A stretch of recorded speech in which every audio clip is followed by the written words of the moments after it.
Hello everybody and welcome to today's webinar, How Different Color Views Enable Better Manufacturing Decisions.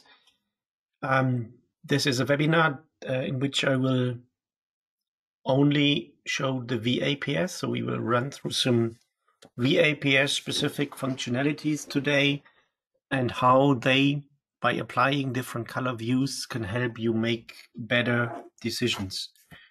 My name is Martin Karlovic. I'm CEO and co-owner of NETRONIC software. In our company, I'm responsible for the strategy, for go-to-market, and for everything that we do related to building, developing, and selling extensions for Business Central. As this is a webinar, you're on mute. You know this. We are recording the session so that we can share with you later and also share with your colleagues who might not be able to join. If you have a question, then please post them into the chat pane. When I'm on PowerPoints, I will typically see them directly and answer them straight away. When I'm doing demos, I might not see them, and then I will answer either at the end of the demo or at the end of the webinar. At the end of the meeting, I will also share my contact details so that if you have a detailed question about one of your customer or about your specific situation, then you can also reach out to me at any time via email or connect with me on LinkedIn, so that we get the discussion going there. And with this, let's jump straight into the webinar. I will not introduce the VAPS and will not introduce like the basic functionalities of the product or the core concept of the product. This will be done on and has been done in introductory webinars that you can find on our YouTube channel or on our website. But today I'm really going straight into specific aspects of this product. So this will be not a 360-degree view on the entire product, but this will really focus on one aspect of the product. So if you're not familiar with the VAPS, then I still recommend that you stay in the meeting, listen what I have to say, watch the demos, and then if you think that this could be interesting for your shop or for your customer, then we definitely can have a follow-up meeting in which we then do the introduction to the VAPS. And with this, after I introduced myself to you guys, let me start the meeting like a little bit casual and introduce you to somebody who played some role in our family when my kids were young. And this guy that I would like to introduce you is Wally. I think in the US he's called Waldo. In German he's called Walter. And when my kids were young, we had a lot of Where is Wally books. So we had a lot of books with these kind of pictures, where then there was the challenge to find this little Wally within this picture. And the reason why I'm showing you this here in this webinar, where I'm making this kind of whatever casual introduction into the topic using this Where is Wally picture, and I do not know if you spotted him now while I'm talking, so try to find Wally here. All what we talk about today is about visualization, and all that we talk about today is the right visualization or an appropriate visualization. And remember the title of the webinar, How to Make Better Decisions by Better Coloring. Something like this is the title of the webinar. So we are talking about decision making and coloring. And as fun it might be for small kids and their parent to look for Wally in such a picture, in reality, when you have to run a manufacturing site, this is exactly what you don't want to do. You don't want to search for Wally, and you don't want kind of to be very patient, very thorough, and find where this guy is and have no contrast and nothing. But what you want to do is, what you want to have is very targeted visual information in terms of where do I have an issue.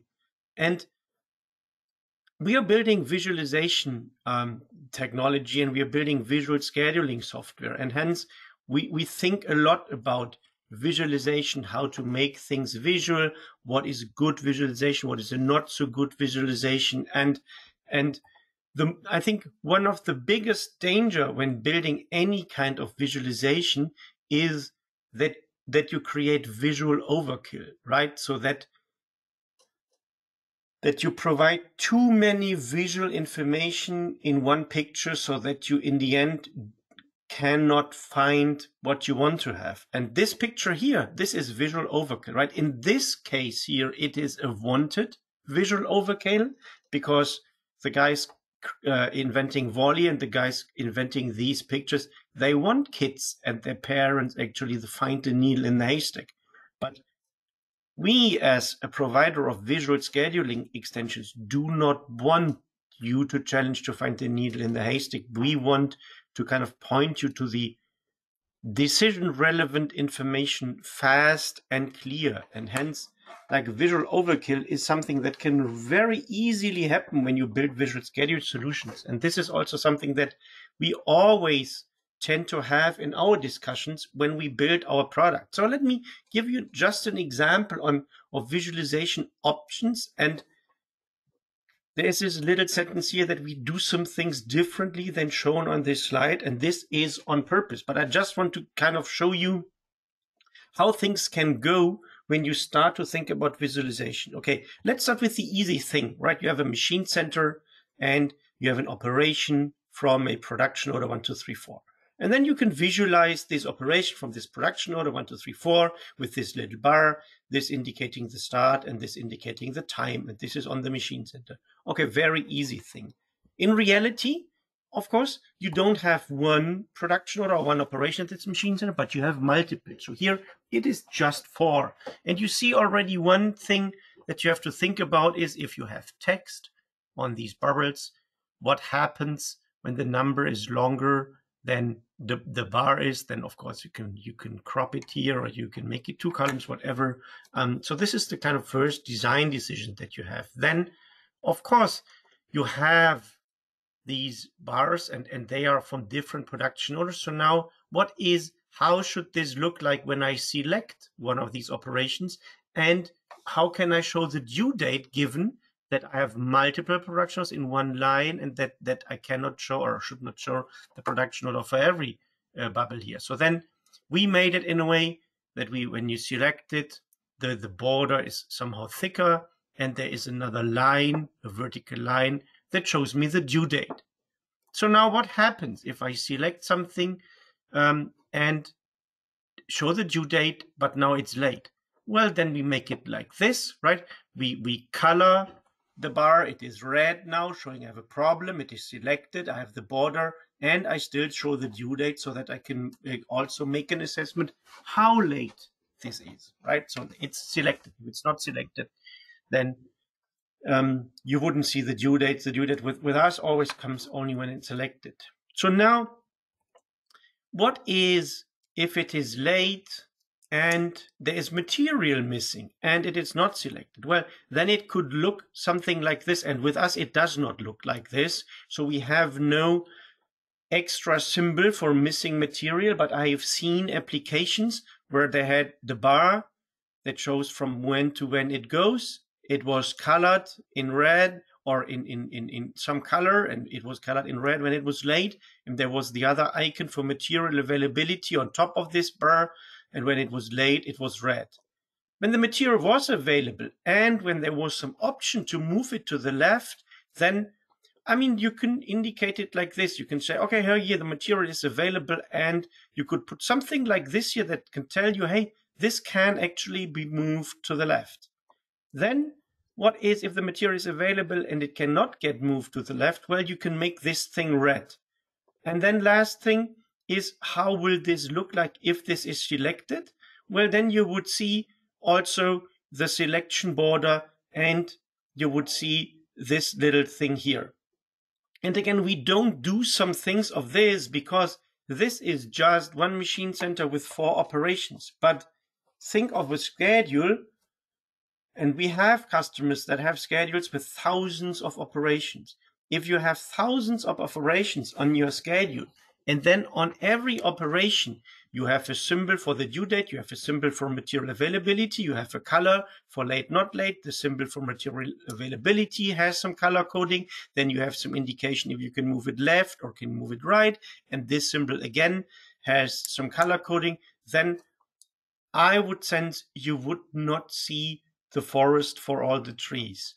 So this is something that where we explicitly decided against. We don't want to have a visual overkill. We don't want to have a zillion of symbols on an operation indicating late, not late, material availability, capability to get moved, whatever. You could think of an earliest start date. You could think of a latest finish date. You could think of, I don't know, another column or an hatching if this is a certain material and so on and so forth. You can go really, really wild on things that you could put on one bar. And in my point of view, if you have a design like this, then you're already on a volley picture. You will, it makes sense conceptually if you think about one bar, but if you think about whatever hundreds or even thousands of bars, then this will create a volley type of picture. And hence, when we build our products, we apply some principles for our visualization. And we made the decision that we don't want to show everything in one picture. We don't want to have volley style picture where we have all the zillion of details in one picture. Instead, we look at an approach where we show specific information when it is needed. So we can focus certain information. We can say, now we want to look at that, or now we want to look at this. Now we want to look at this specific information, but not all in one picture. No volley pictures, please. And hence, their consequences for the VAPS are, we provide different views, first of all. And the different views, they show the same data, but they are structured differently. Concretely, we give you a capacity view, we give you a production view, and we give you a sales order. And they just focus different aspects of the schedule. The capacity view is for working with the VAPS. The other views are for looking at the data. And in addition to this, and this is a concept that people who know us for, or have been knowing us for a long while, we already applied to the VPS. And we have in the VPS where we have the capacity view, the production order view, and there we have a histogram view, because we can actually have overloads because the VPS doesn't plan with finite capacity. In the VAPS, we plan with finite capacity, so we can't have overload, so we don't need the histogram view. But it would be, we thought it would be great also to structure the data by sales orders. However, as especially in the VAPS, we are seeing customers with really these hundreds or thousands and even more operations and a lot of production. We thought just having these three views is not enough. But when working, especially in the capacity view, when making scheduling decisions, when deciding where to focus on, which issue to fix, which problem to solve, which things to highlight, we also decided that we provide different color views and different color schemes. And again, they show the same data. So if I switch between the one color view and the other, the data is the same. But we allow you to schedule or to color your schedule differently to highlight different aspects of the schedule. So like in the volley picture, we can say, okay, whatever, color all buildings in green, color all non-volleys in gray, and then boom, you would see volley out of the sudden. And this is the same that we do with these color views. We try to focus specific information of the schedule. Somehow the color schemes are like, when I was young and I got my first real, when I was learning to make photos, I had I didn't do this on the cell phone. I had a real camera, and the camera had lenses and blends, and there were like, I had a yellow blend and the blend that helped me to make black and white pictures. So This was pretty cool, kind of whatever 30 years ago or so. So I could make different. I could make photographs of the same item, of the same landscape, of the same person, but then had different lenses and blends that I could put onto the camera. My kids now, of course, they do everything with their cell phone, and they have all their fancy Instagram and Snapchat apps where they can apply filters, and then they can look the same picture really differently, and also they can focus different aspects of the picture that they take. And the same is what we do with the color schemes. They are meant to help highlighting different aspects and issues in the schedule, and they will be the focus of today's meeting, just for making the picture round, because we talked about visualization principle and their consequences. And I said, okay, like in all our products, we have different views. And then for the VAPS, and this is very specific, we have these different color views. I just want to very briefly show you the different views. So capacity view, production order view, sales order view, looking at the same data, but being structured differently, so that you can just see that if you look at the same data, but structured differently, which type of information you can already see. So this is now leading me to the first demo that I'm going to do. Let me quickly get into my environment. I'm creating a simulation. So with the VAPS, you always create a simulation. I will apply a color scheme by production order status, and this is where we will start with.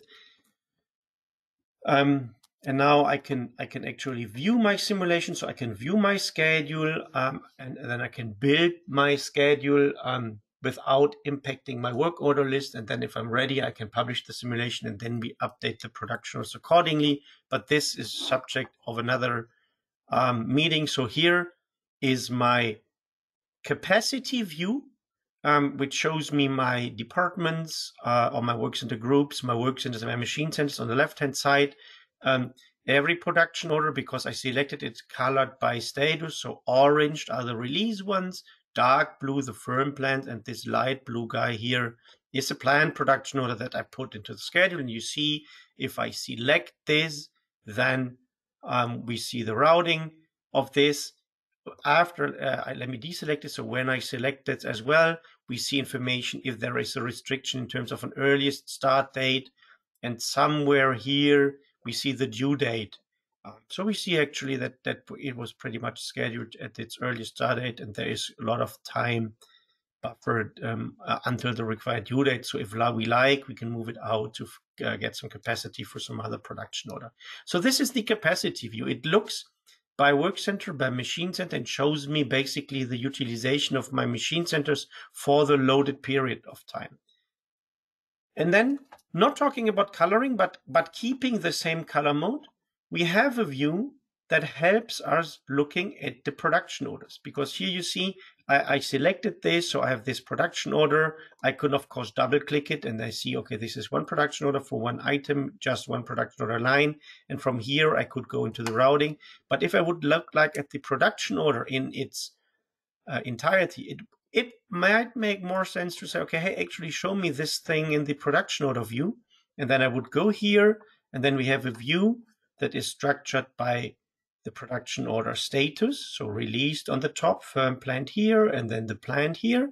And now here is the one that I came from the capacity view. I see where it starts. I see on which machine centers and work centers it is planned, and I see when it is finished. I also get some high-level information as to when it is scheduled, and some very high-level information in terms of when this is scheduled and when is the due date. So just by browsing this collapsed list of production orders, I see where I have production orders with issues. So here you see this is currently scheduled past the required due date. This is currently scheduled. This is currently scheduled past the required due date. So if I go here, I see, okay, I start on the saw, then it goes to drilling. I have to wait some time, and we will talk about this later. It goes to assembly, it goes to quality control. So I'm finishing late, and hence I see here in the production review that this is late. So now I might have the situation that some of my production orders are actually stock orders, and some of my production orders come from customer orders. So I also want to see where I am with my customer order. So this third view on the same type of data is the sales order view. So in the sales order view, I can actually see, and I can drill down into sales orders and see where they are currently scheduled. So I see with this sales order, I have no issue. This is the due date from the sales order. I see where the production order is scheduled, no problem. When I look into this sales order, I see this is where it is scheduled. I have no issue, and so on and so forth. So here in my schedule, I kind of have no problems with my respective sales orders, I think. Yeah, no, there is none right now. So everything is scheduled properly here. But if I would schedule something to be past the due date of the sales order, then I would get a visual message here. So this is what we provide in terms of view. And most of this is something that you're familiar, or that those of you who have been knowing us for quite a while have been knowing from the VPS, that you can switch between the views and see different data, or see the same schedule but structured differently. With the VAPS, actually, because we didn't want to add that many symbols and that many extra information to one bar and then create like a volley picture, we actually went a step further and introduced what we call the color views and the color schemes. And when we started the VAPS, we thought ourselves, is like, what kind of questions do customers typically have when they when they work with a visual production scheduler, or when they work with a planning board that should help them with visual scheduling? And some of the questions are that we have been hearing quite frequently also from our VPS users is like, do I have timing issues? Are there productions that are late, for example? Or do I have material availability issues? So do I have a production that I've scheduled, but the material is not there? Then I often hear questions like, hey, where are my bottlenecks? How can I see where my bottlenecks are? What can I do? How can I identify them? Some customers tell me, hey, I have stock orders and I have customers' orders. I would like to easily see my customer orders, or I would like to see easily my stock orders, because with the stock orders, I always have like some time sensitivity. I can move them around, or I'm able to move them around like with a higher degree of flexibility than my customer orders. And sometimes I need to move a stock order to squeeze in a customer order. So how can I differentiate them easily? Sometimes also we have customers that have the requirement kind of to put certain items one after the other on one machine. So they want to see, hey, actually with my current schedule, do I have sequencing issues? And these are some of the questions that we either fully help you with the VAPS, or at least where we give you some visual guidance and answers to these questions, so that then by giving you a rapid answer to this question, you can actually make better decisions, because you exactly know what the situation is. And then knowing what the situation, knowing what the issue is, where, at which production order, why, then you can make good decisions. Then it is not guessing where Wally is, but then it is like, okay, I see I have this issue, and now the corrective measures are as follows. I have a timing issue. Okay, I need to call my customer. Or I have a timing issue or a material availability issue. Okay, I have to talk to my vendor. Or okay, the vendor told me they cannot deliver early. Okay, then maybe I have to inform the customer it will come later. Something like this. So let's run through these questions one after the other. So do I have timing issues? And when talking about timing issues, this is answered by what we call the progress color view. And let's differentiate actually two timing issues. I came across two cases what a timing issue could be. The one thing that many people do not think of is that, hey, I wanted to start something yesterday, but I did not. So basically, I run danger that my start date for an operation is too late, right? People always think about case two. Case two, I planned it, but it will not meet the required due date. Okay, I run danger that this will be late. And here, of course, the planned end date is bigger than the required due date. I run danger to be late. But this is also a timing issue, right? You planned something for yesterday's, but you didn't start it. Okay, come on, what will you do? You cannot turn back the time, so now you need to do it today, and most likely this will push out some other production order. So this is if the start date of the production order is smaller than the work date. If the start date was yesterday, the work date is today. And if you have no posting on this, this is an issue. And the issue could be that you guys forgot to post. Okay, then they can post it, and then you know it is done. But the other reason for having a situation like this is that you actually did not start on this. And then you have a leftover from yesterday, and the leftover from yesterday typically leads to delays today or tomorrow, day after tomorrow. So this is also a timing issue. And with the progress view, we highlight exactly this. The progress view, like all the other color views, they give a specific color per production order routing line. So we don't go to the production order, we don't go to the production order line, we go to the production order routing line. So each bar, each box in the visual schedule gets a specific color based on some attributes. And in this case, in the progress color view, we differentiate 3 colors. Green, there is no issue. It is neither case 1 nor case 2. It's fine. It is scheduled to start today or in the future, and we don't violate the required due date. Orange is case 1. So orange, if I apply the progress color view and something is orange, I know, okay, either posting is missing or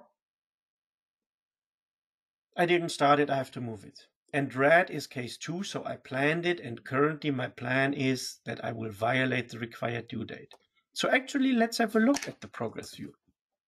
And here, again, I have my schedule open. This is the production order status view with the orange, the release, the blue, the firm planned, and the light blue, the planned production order. So now, from here, how can I see if something is late? Well, I can click on this and then compare the end date to the required due date. Okay, this is in time, this is in time, this is in time, this is in time. I don't know, some here is late. But you see, I have to do a lot of clicks to figure out which one is late. And anyway, I'm not finding it right now at all. So if I want to identify something that is late, then let's go to view color mode. And then from view color mode, I go to the progress view. And the progress view is as described before. Green, I don't have to worry about it. Red, okay, these guys are late. These operations are past, or they are past the required due date. So I have this production order here, and you see it starts here on sawing, it goes to drilling, both in green because their end dates are before the required due date. This operation passed the required due date.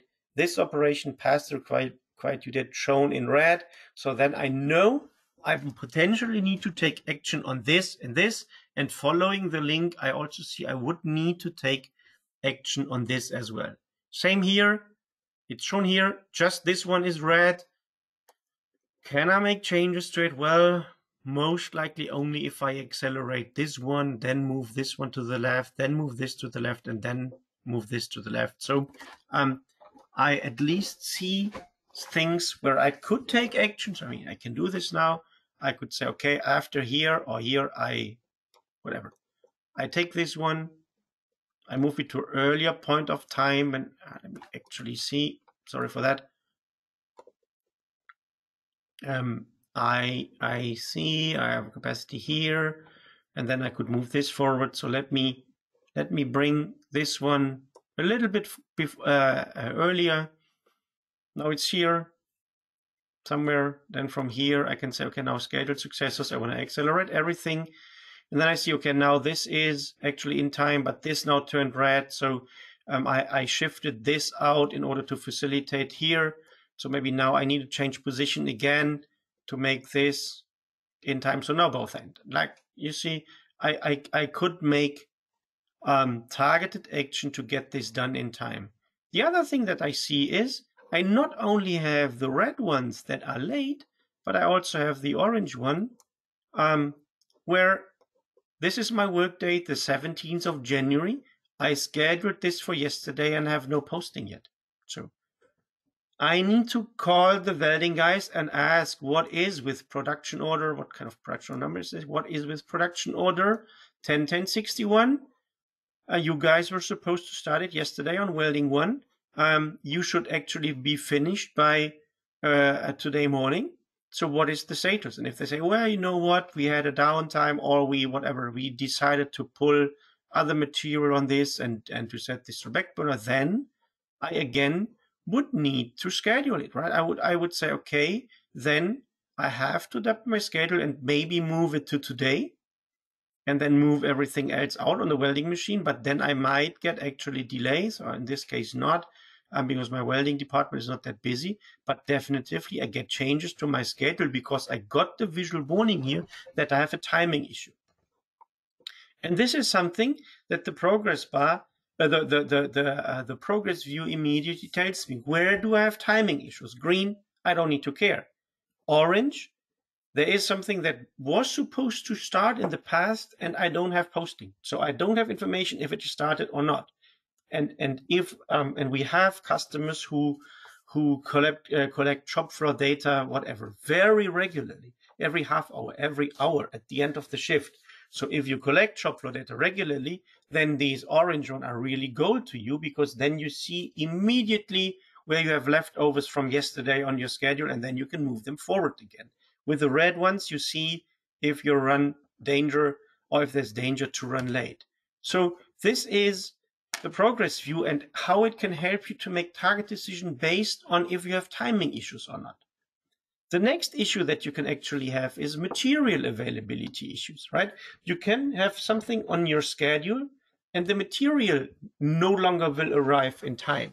So typical thing in these days, like every delivery chains are broken or at least unstable and unpredictable. So that you can have the case that you need a component, your supplier tells you, okay, this component will be available by week 20 or by week 44. So you schedule the production order to start beginning of week 45 when the component will be available. So you have this on the schedule, and then 2 weeks later, your supplier calls you and say, hey, look, we have delivery issues. We now predict that the component will arrive not in week 44, but in week 46. So we have a 2 weeks delay. Then your purchaser updates the expected receipt date. And then out of the sudden in the visual schedule, you would see, hey, I have this production order scheduled in week 45, but now I have a material availability flag. And then you look into the production order and you see, okay, the material will not arrive in time. So the reminder, and this is the answer to the question, do I have material availability issues, is answered by what we call the availability color view. So just as a remember, with the VAPS, we calculate a date, we calculate a value that we call EMAT, earliest material availability date. This is a function exclusively available within the VAPS. And we calculate an earliest material availability date by looking at day by day by looking at component demand, component supply, and then allocating, not reserving, but allocating component supply to component demand. And we do this right now per production order line. And hence, in the availability color view, we again, on the production order routing line, can say, okay, we show this in green if the plant start is after the EMAT, and we show it in red if the plant start is before the EMAT. So if you have scheduled something in, like I explained just before, if you have something planned and then the earliest material availability is afterwards, then we show it in red, because that means you have something on your schedule where the material will not arrive in time. And again, let's have a look at this, how the availability view works. And again, I go back to the same schedule. We are focusing here on the timing issues. And now I said, okay, I've dealt with the timing issues. I made the one that was late. I made it in time. I accept that I have a few more lates. Maybe I have to look at my bottlenecks data to see what I can do against them. I've fixed all the leftovers. So now let's see if I have availability issues in my schedule. And then I change the color mode again and I go to the availability view. Schedule is the same, but the colors slightly change, and you see there are some in red. And I will focus on this one here. This is exactly the example that I had before.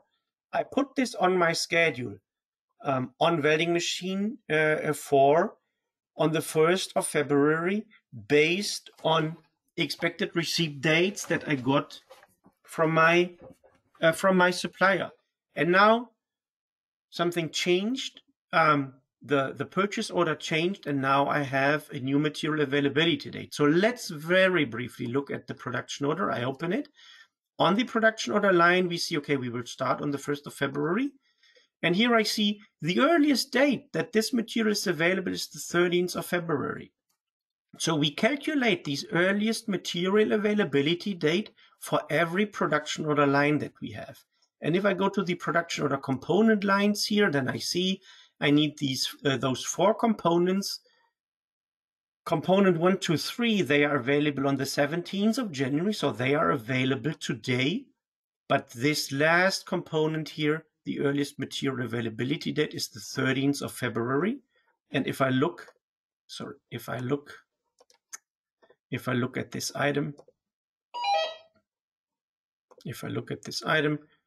then you see here I have nothing in stock, but I have something on purchase order. If I look at the purchase order, so I have the expected receipt, then we see that the expected receipt date is the 13th of February. So this is the earliest date that the material is available. This got updated in the purchase order, and hence now I have to adapt my schedule. So maybe I need to move this after the 13th of February when this material is available. So when I start dragging and drop it, you see the earliest material availability dates indicated as this gray curtain right from the 13th of February. It turns light, and so I can put it here, I can squeeze it in here, and now it's green. My material issue solved here. I have another ones here with material availability issues. I don't deal with them right now because this webinar is not meant to solve all the problems I have in this schedule, but it is meant to show you some of the principles, what you can do actually with different color schemes and how they can help you with different decisions. So now you saw that I could make some scheduling decisions based on material availability information. How can you do this on a production order with Business Central without the VAPS? Of course, you get availability information on the item level, and you can look on item level at the availability by event information, but you don't get this information condensed and consolidated per production order. And with the VAPS, you not only get this information consolidated to the production order line on the production order card, like you see here, but you also get this information visually presented to you in the availability view, where you see all production orders that have material shortage on one glance. So this is again, and we don't need freaky symbols to it that kind of overload this and create a Wall-E picture, but you just say action view, availability view, and you see it like you saw it here. So now let's move on and let's look at the next question. Where are my bottlenecks? Okay, from this schedule here that we just saw, you can't see where the bottlenecks are. You could say, okay, well, these machines pretty busy. I have something busy here, but what actually is the bottlenecks? And let's talk a little bit about bottlenecks. And by the way, this question is answered by something that we call the wait times view. And let's talk a minute about bottlenecks. Not every machine with high utilization is actually a bottleneck.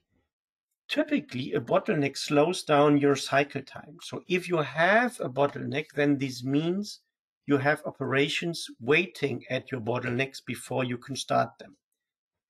So before you can start them means for this operation, either they are the first operations in the routing and you don't start them right away when the production order is created, or it means you have like the second or the third or the fourth routing steps and their predecessors are already done, but then these operations have to wait at the bottleneck machine before you work on them, because this bottleneck machine is busy with other tasks.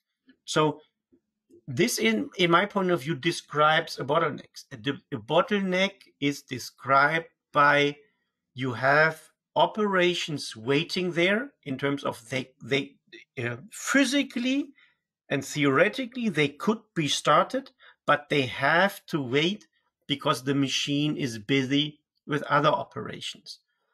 Then let's talk about that you have operations waiting at your bottleneck, at bottlenecks. I would say waiting has a different flavor. If you just have material waiting on a machine before you can start to run it, I would say it's not a big problem. Because actually, if you have material waiting at that machine, it shows you that you have a great machine utilization. And in the end, this is what many manufacturers go for, to have a proper utilization of the machine. So having waiting times on your machines, so having operations waiting before you can work on them, is a good sign, because it's an indication of a machine utilization. However, things become critical when you have material waiting that belongs to a late production order. So if things wait at a machine and they belong to production order that's late, then this is critical. And the more operations you have waiting at a machine that belong to a late production order, the more you get indication that this resource, where you have this phenomenon, that this is a bottleneck. And hence, the wait times view exactly does this. It gives a specific color per production routing line. And we have three colors, gray, orange, red. Gray means there are no issues. The operation starts at its earliest time. There is no wait time in the explained sense. So it starts at the earliest time it can start, and it doesn't also belong to something that is late.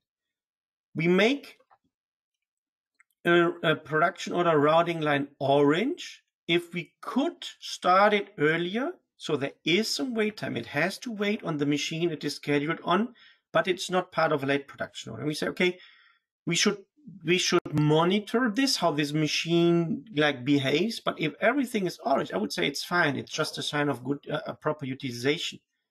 And red means, hey, this operation could get started earlier. It has to wait, and it is part of a late production order. And again, this is the wait time view. So now I'm here looking at availability. I fixed the one issue that we wanted to fix. So now let's say, hey, where are my bottlenecks? I switch the view. I go to the wait time view. And now we have gray, orange, red.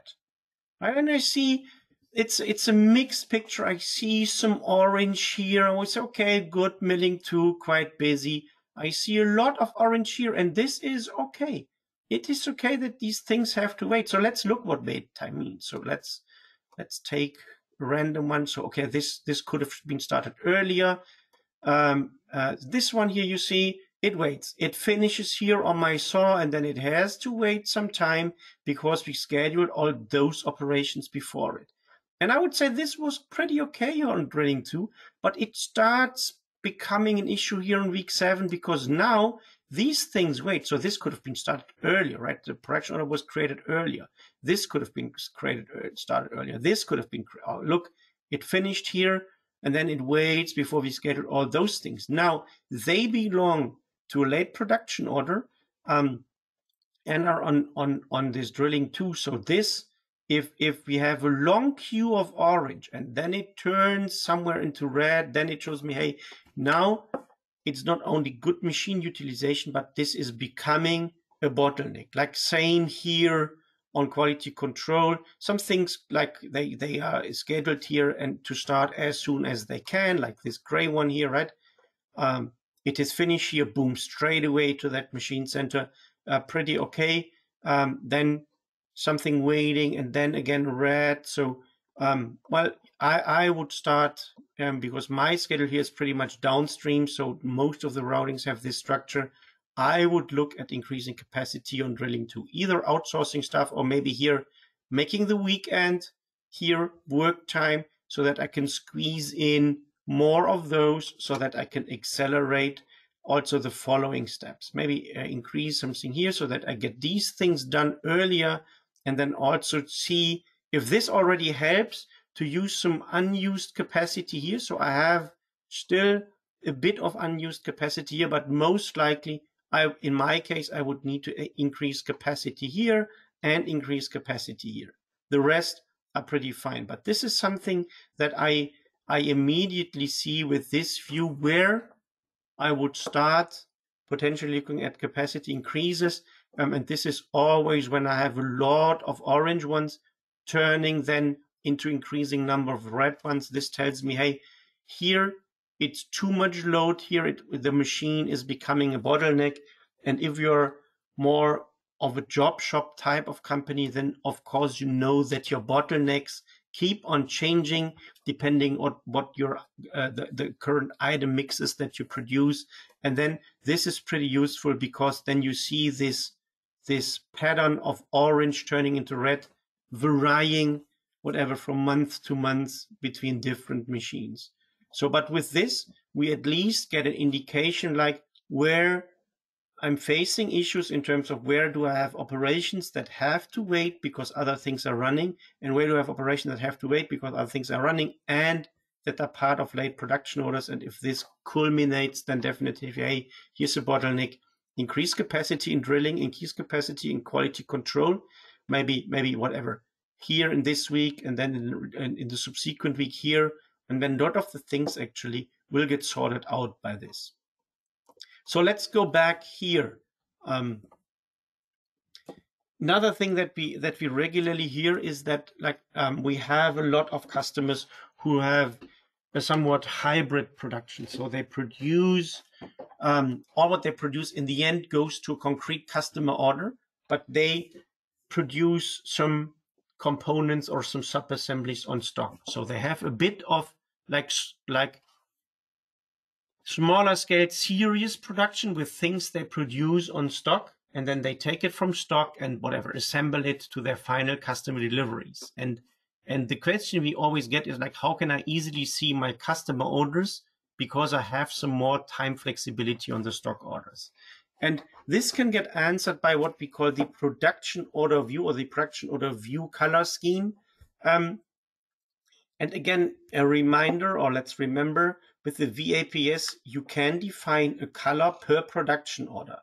So let me quickly go back. Let me select the random production order. There is none, but on the production order, you can define a bespoke color.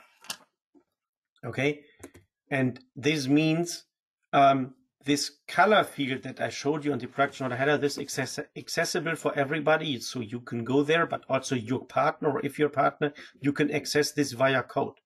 Which means the suggestion is that that if you want to answer these questions, that you develop an extension, or that you have your partner develop an extension that sets the color automatically, for example, to gray, if the production order is for a make-to-stock item. And then you would see all your production orders for make-to-stock items in gray. If you want to kind of go extra on this, and if you can classify your customers, you can also introduce production order specific colors for your customer tiers. So let's have a quick look how then the same schedule could look like. I can go to action view, I can go to color mode and to the production order view, and now gray. These are all my stock orders, right? So the gray ones, I left it actually blank here in my case, and I said, okay, the default color should be gray. And then for all those that I created from sales orders, I have specific colors based on the type of customers. And I have now 3 colors, maybe red for my tier 1 customers, orange for my tier 2 customers, and green for my tier 3 customers. So now if I would need to move and to accelerate whatever a tier 1 customer production order like this one, then I would see, okay, here is actually a stock order scheduled. I move this here, and then potentially I also squeeze it in here. I see a question coming. I would like to conclude with the last color scheme I want to show, and then I will come back and answer the question. So just give me maybe 5 more minutes before I then come to your question or your questions, because the last thing I want to show you is the answer to the question, do I have sequencing issues? And this can get answered by what we call the item color view. Here, I have to say an honest word of caution, because within the VAPS, as strong as the product already is, we do not yet have a mechanism or automatism to facilitate some kind of setup time optimization. So we don't have this in the product right now. We have it on our roadmap that we will take into account sequence-dependent setup time and when scheduling. So whatever, if you have some paint processes, and if you want to go from light to dark, and then if you have the changeover time from yellow to blue would be 5 minutes, and from blue to yellow would be whatever 120 minutes, because you have to clean the machine. Then going forward, we plan to take this into account when scheduling. Right now, this is not yet supported with the VAPS. We have this on the roadmap. We have no confirmed shipment time for this, but this is something we definitively will work on. Future looking statement. Right now, we don't have it, but still, like we have it on the production order, we also have the opportunity to set an item specific color. So let me quickly go back here, go to my item. Let's take one of the items we have here. So on my item, I can set a color so that when we apply, and also this can also be set by code. So when we apply these item-specific colors, then you can at least see if you have clusters of production orders for bespoke items scheduled on one machine. So like in my example, right now, I could think of that in my sample data, the saw, my saw is a machine where I want to kind of put similar items one after the other, so that I can use the same settings on this saw. And with the item color view, I actually can see if I have like a mixture of materials on my saw or not. So let's look at this as the last example, what you can do with the color schemes. So I can go to view, I can go to item, view color mode, item view, and then we apply the item specific color to each operation. And then on my saw, I see, okay, I run a few red ones, and then I have to change the setting to facilitate this block here. We do a long run campaign of these, and then this tells me here that this is not optimal. I have these one blue fitting in here, and then followed by one red, and then one blue again. So now here, if I want to at least manually like change a little bit for a better sequencing, then I would take this one here and change position with the blue one, so that I have a long queue of red ones on the saw, and then some blue ones, have a yellow one, then another orange one, a red one, which I cannot move earlier for material availability issues, and then the blue ones again. So again, there is no automatism to take into account, like material or item attributes and the resulting setup times. This is something to come, but still with this color scheme, you can already now at least see where you have potential sequencing issues and then take care of them manually, which is still better than not seeing them at all. And with this, we have run through not all, but I would say to the most important and to the strongest color schemes we have within the VAPS. I hope I could show you how you can make better scheduling decision based with these colors. And now, if you have questions, then ask them now. And I will also look what kind of question I have. The question is, will this work with Job Manager? Is it only with production orders? Well, the VAPS integrates with Business Central Manufacturing. So the VAPS is a product that integrates with production orders, production order line, production order routing lines, with work centers and machines. And it does not integrate with the jobs module and the resource planning module. For this, we have a product that is called VJS, Visual Job Scheduler. As far as I know, the Job Manager is a product provided from another ISV called Cost Control. and I'm not 100% sure how good the VJS integrates with the job manager. This is something that maybe we need to figure out with you, with your counterpart from cost control, and with us. But the product that I've shown today, the VAPS, does not integrate with the job manager. It is made for Business Central manufacturing. So it is made for Business Central production orders, production order routing lines, production order lines, work centers, and machine centers. So I hope that this answered your question. Currently, I don't see any other question. So if you don't have any further question, then let me cordially thank you for joining me for today's webinar. As said, if later on you will have a question, then just send me an email. You see my email address here. Happy to answer it. Happy to work with you on your concrete scheduling challenges. Connect with me on LinkedIn. And I think in roughly 4 weeks' time, I will run an interesting webinar on how to make proper delivery time commitments with Business Central and the VAPS. And then the week after, like end of October, there will be another webinar where I hopefully will introduce you the next version of the VAPS with enhanced scheduling functionality. So with this, thank you very much. See you next time. Take care. Bye-bye.